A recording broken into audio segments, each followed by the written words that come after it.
اعوذ باللہ من الشیطان الرجیم بسم اللہ الرحمن الرحیم سورۃ نساء آیہ 101 وَإِذَا ضَرَبْتُمْ فِي الْأَرْضِ فَلَيْسَ عَلَيْكُمْ جُنَاحٌ أَن تَقْصُرُوا مِنَ الصَّلَاةِ اور جب تم زمین میں سفر کرو تم پر کوئی گناہ نہیں کہ تم نماز قصر کرو۔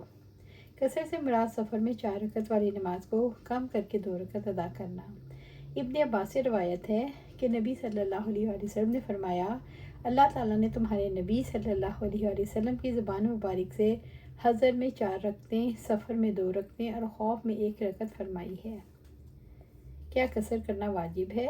قصر اس لیے واجب ہے جو اپنے شہر سے سفر کے ارادے سے نکلے، خواہ اس کا سفر کتنا ہی کم ہو، جتنی مسافت پر سفر کا اطلاق ہوتا ہے وہاں قصر پڑھ لی جائے۔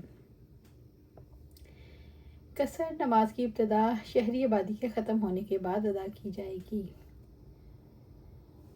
4 دن تک قصر نماز پڑھی جائے گی۔ تردد کی حالت میں انسان مقیم نہیں مسافر ہوتا ہے۔ ابن عمر آذربائیجان کے علاقے میں برف کی وجہ سے راستے بند ہونے سے 6 ماہ 2 رکعت نماز ادا کرتے رہے۔ جابر بن عبداللہ کا بیان ہے کہ آپ صلی اللہ علیہ وسلم تبوک میں 20 دن ٹھہرے اور نماز قصر کرتے رہے۔ اہل علم نے اجماع کیا کہ مسافر جب تک اقامت کی نیت نہ کر لے قصر کر سکتا ہے، خواہ کئی برس گزر جائیں۔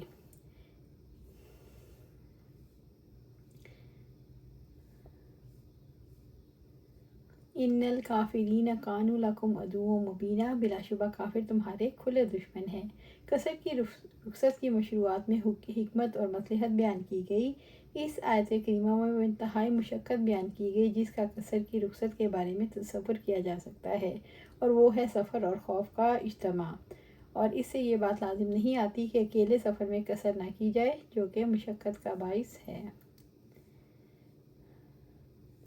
سورۃ نساء آیہ 102 وَإِذَا كُنْتَ فِيهِمْ فَأَقَمْتَ لَهُمُ الصَّلَاةَ فَلْتَقُمْ طَائِفَةٌ مِّنْهُمْ مَعَكَ وَلْيَأْخُذُوا أَسْلِحَتَهُمْ، اور جب آپ ان میں موجود ہوں تو ان کے لیے نماز کھڑی کریں تو لازم ہے کہ ان میں سے ایک جماعت آپ کے ساتھ کھڑی ہو، اور لازم ہے کہ وہ اپنا اسلحہ اٹھائے رکھیں۔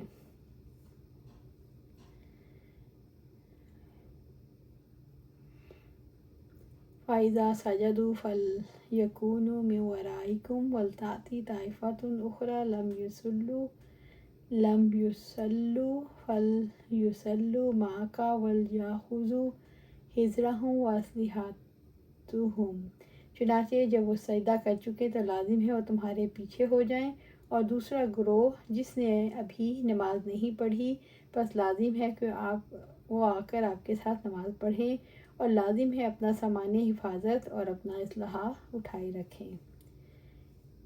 اس کا انحصار جنگی حالات پر ہے، کیونکہ کبھی دشمن قبلہ کی سمت میں ہوتا ہے اور کبھی غیر قبلہ کی سمت، اور نماز بھی کبھی 4 کبھی 3 اور کبھی 2 رکعت ہے۔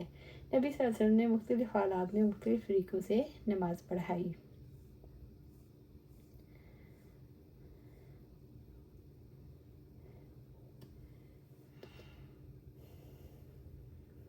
امام کے پیچھے شامل ہو، پھر دوسرا یعنی جب امام یعنی کہ ایک طریقہ یہ ہے فوج کا ایک حصہ امام کے ساتھ 1 رکعت پڑھے، جب امام دوسری رکعت کے لیے کھڑا ہو تو مقتدی خود سے دوسری رکعت پڑھ کر سلام پھیریں، پھر دوسرا حصہ آ کر اس حال میں امام کے پیچھے ہو کہ امام ابھی دوسری رکعت میں ہو، اور یہ لوگ ایک رکعت امام کے ساتھ ادا کرنے کے بعد دوسری رکعت خود اٹھ کر پڑھ لیں۔ اس صورت میں امام کو دوسری رکعت میں طویل قیام کرنا ہوگا۔ یہ امام شافعی اور امام مالک کا فتویٰ ہے۔ وَذَا الَّذِي كَفَرُوا لَوْ تَغْفُلُونَ عَنْ أَسْلِحَتِكُمْ وَأَمْتِعَتِكُمْ فَيَمِيلُونَ عَلَيْكُمْ مَيْلَةً وَاحِدَةً، اور وہ لوگ چاہتے ہیں جنہوں نے کفر کیا، کاش تم اپنے مسئلے اور اپنے سامان سے غافل ہو جاؤ تو وہ تم پر ایک ہی بار ٹوٹ پڑے۔ اپنا اسلحہ ساتھ دینے کا حکم اس لیے دیا گیا کہ اسلام احتیاط کے تقاضوں سے بے پرواہ ہونے کی اجازت کسی حال میں نہیں دیتا۔ دشمن تو ایسے ہی موقع کی طاق میں ہے جب مسلمان اپنے اسلحے اور اپنی حفاظت سے غافل ہوں تو ایک بار ٹوٹ پڑیں۔ ان اللہ اعد للکافرین عذاب مہینہ، بلا شبہ اللہ تعالیٰ نے کافروں کے لیے رسوا کرنے والا عذاب تیار کر رکھا ہے۔ اللہ تعالیٰ نے مسلمانوں کی ہمت بڑھائی جن سے تمہارا مقابلہ ہے، اور تمہارے ہی نہیں اللہ کے بھی دشمن ہیں، اور ان کے لیے رسوا کرنے والا عذاب تیار ہے۔ سورۃ نساء آیہ 103۔ فَإِذَا قَضَيْتُمُ الصَّلَاةَ، یہاں نماز ادا کر چکنے سے مراد نماز خوف ہے، چونکہ نماز قصر کر دی گئی۔ میدان جنگ میں اس کی اہمیت اس وجہ سے ہے کہ انسان کے عزائم اور حوصلوں کا مرکز اللہ کی یاد ہے۔ فَإِذَا اطْمَأْنَنْتُمْ فَأَقِیمُوا الصَّلَاةَ، پھر جب تم بے خوف ہو جاؤ تو نماز قائم کرو۔ اس سے مراد ہے جب خوف اور جنگ کی حالت ختم ہو جائے تو پھر حالات میں خشوع و خضوع کے ساتھ، رکوع اور سجدوں کے ساتھ، تمام ارکان کے ساتھ پوری نماز ادا کرو۔ ان الصلاۃ کانت علی المؤمنین کتابا موقوتا، بلا شبہ نماز ہمیشہ سے ایمان والوں پر ایسا فرض ہے جس کا وقت مقرر کیا گیا ہے۔ یا رسول اللہ صلی اللہ علیہ وسلم، کیا اچھا ہو جو یہاں اتر پڑیں۔ آپ صلی اللہ علیہ وسلم نے فرمایا، مجھے خطرہ ہے تم سو جاؤ گے اور نماز فجر کے لیے نہ اٹھو گے۔ بلال رضی اللہ تعالیٰ نے کہا، میں جگا دوں گا۔ چنانچہ سب لوگ سو گئے اور بلال نے اپنی اونٹنی سے پیٹھ لگائی تو نیند نے غلبہ کیا اور وہ بھی سو گئے۔ پھر اس وقت اٹھے جب سورج کا کنارہ نکل آیا۔ آپ صلی اللہ علیہ وسلم نے بلال سے پوچھا، تمہارا کال کہاں گیا؟ بلال نے کہا، مجھے تو ایسی نیند آئی جیسے پہلے کبھی نہیں۔ تو آپ صلی اللہ علیہ وسلم نے فرمایا، اللہ نے جب چاہا تمہاری روحیں قبض کر لی اور جب چاہا تمہیں واپس دے دی۔ اے بلال، اٹھ اور نماز کے لیے اذان دے۔ چنانچہ بلال نے اذان دی۔ آپ صلی اللہ علیہ وسلم نے وضو کیا اور جب سورج ذرا بلند اور سفید ہو گیا تو آپ صلی اللہ علیہ وسلم کھڑے ہوئے اور نماز پڑھی۔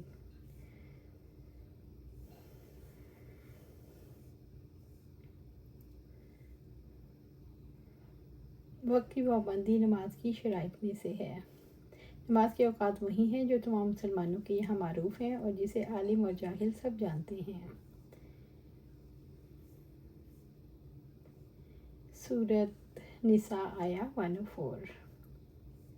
اس آیت کا شان نزول، ابن عباس فرماتے ہیں، جب احد کی جنگ ہوئی اور مسلمانوں پر مصیبت آئی، نبی صلی اللہ علیہ وسلم پہاڑ پر چڑھے تو ابو سفیان نے کہا، اے محمد، زخم کا بدلہ زخم ہے، جنگ ڈول کی طرح ہے، ایک دن ہمارا اور ایک دن تمہارا۔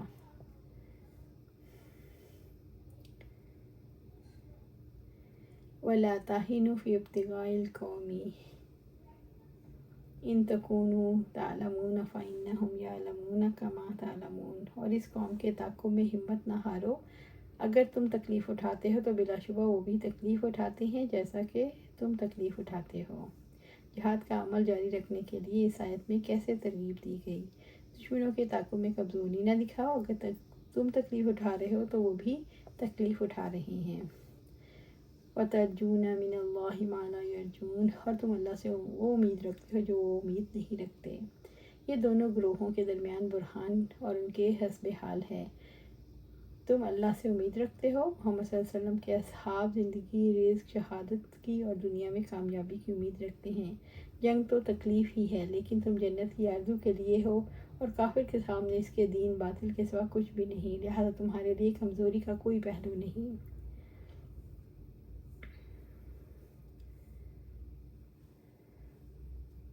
وَقَانَ اللَّهُ عَلِيمًا حَكِيمًا، اور اللہ تعالیٰ ہمیشہ سے سب کچھ جاننے والا، کمال حکمت والا ہے۔ اللہ تعالیٰ نے اپنے علیم اور حکیم ہونے کا شعور اس لیے دلایا تاکہ مسلمان اللہ تعالیٰ کے حکم کو خوش دلی کے ساتھ قبول کریں اور دشمن کا پیچھا کرنے میں دل میں تنگی محسوس نہ کریں۔ سورۃ نساء آیہ 105۔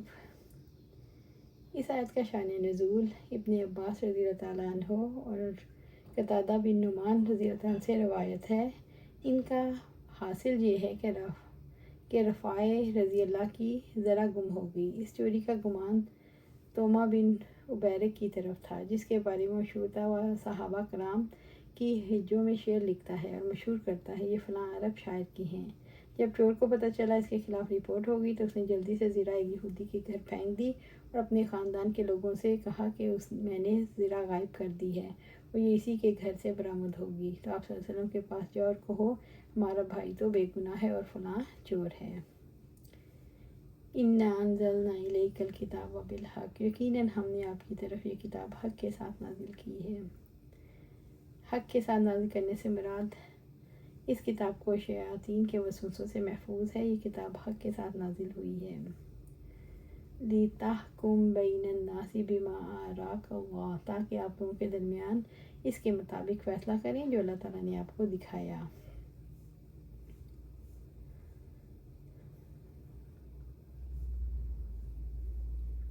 وَلَا تَكُنْ لِلْخَائِنِينَ خَصِيمًا، اور آپ خیانت کرنے والوں کی خاطر جھگڑنے والے نہ ہوں۔ یہ جھگڑا کیا تھا کہ وہ نیکی میں معروف اور مشہور ہیں، اور چوری کا الزام عائد کیا گیا۔ للخائنین وہ لوگ جو اپنے نفس سے بھی خیانت کرتے تھے۔ اس میں آپ صلی اللہ علیہ وسلم کو ایک قسم کا عتاب بھی ہے کہ آپ صلی اللہ علیہ وسلم کو خیانت کرنے والوں کی طرف دفاع نہیں کرنا چاہیے۔ اس آیت میں مسلمانوں کو جنہوں نے محض خاندان اور قبیلے کی نسبت کی بنیاد پر مجرم کی حمایت کی، تمام لوگوں کو بتایا گیا کہ انسان کے معاملے میں کسی قسم کا تعصب برداشت نہیں کیا جائے گا۔ مسلمانوں نے خاندان اور قبیلے کی عصبیت کی بنا پر مجرم کی حمایت کی۔ اللہ نے یہ واضح کر دیا، انصاف کے معاملے میں کسی قسم کا تعصب برداشت نہیں کیا جائے گا، جو حق پر ہے اس کی حمایت کی جائے گی۔ اللہ سبحانہ وتعالیٰ سے دعا ہے ہمیں قرآن و سنت پر عمل کرنے کی توفیق دے، اس پر جما دے، اور جنت الفردوس کے اعلیٰ مقام پر اپنے پاس گھر عطا فرمائے۔ آمین یا رب العالمین۔